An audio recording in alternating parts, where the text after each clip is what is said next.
I should have sensed something was off before we even left the apartment.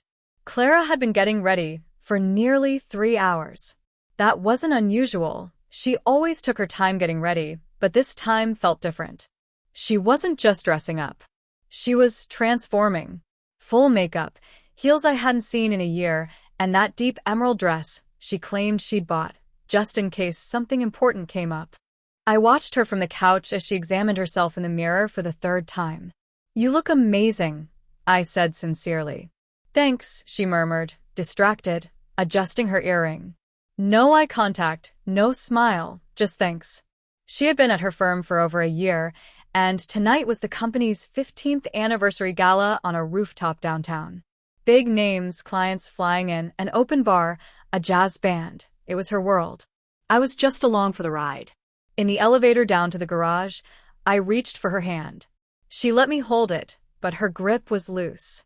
Her mind was somewhere else. Maybe I should have said something. Maybe I didn't want to ruin the night before it began. When we arrived, it felt like stepping into a world I didn't understand. People in sharp suits and cocktail dresses, name tags pinned proudly, laughter polished and rehearsed. The elevator doors opened onto a glass-walled rooftop overlooking the skyline. Jazz music floated softly. Waiters in black and white glided past with flutes of champagne. Clara disappeared immediately. "Clara, you made it. Come meet the partners. There's our star." And just like that, she let go of my hand. No introduction. "No, this is my boyfriend, Daniel." Nothing. I trailed behind her like a shadow. She moved from group to group, smiling, laughing, sprinkling compliments as if she were tossing confetti. I tried to keep up at first. Then I stopped. Later, she was talking to her direct boss, a confident man in his 50s with silver hair named Alan. I hovered nearby, waiting for a polite nod, an invitation to join the conversation. None came. Instead, she laughed at something he said, lightly resting her hand on his arm, saying, "You're terrible, Alan." I excused myself and walked to the bar. "Whiskey. Neat." The burn helped. From across the room, I watched her again, trying to understand what I was seeing. She didn't just ignore me. She erased me.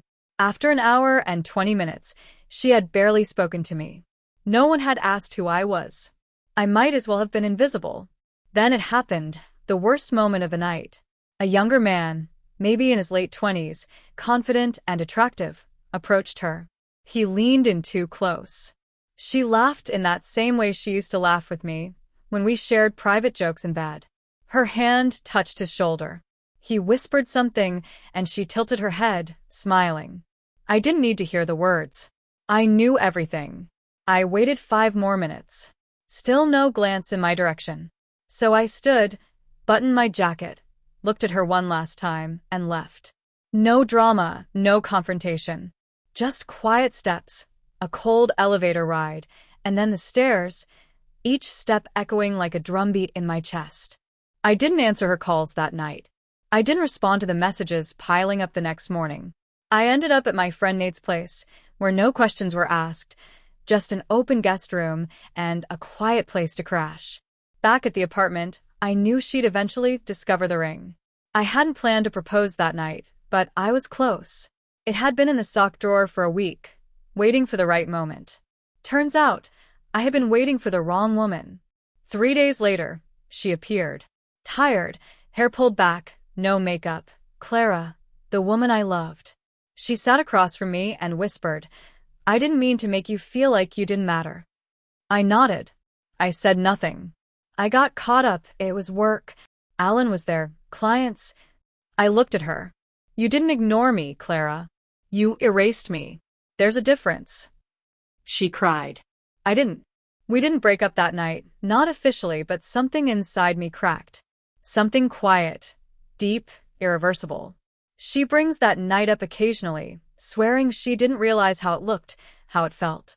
But I remember every detail, the way she laughed, the way she touched someone else, the way she seemed to forget I existed, and the moment I finally walked away, choosing silence over chasing someone who couldn't see me. Sometimes, the loudest message you can send is in what you don't say.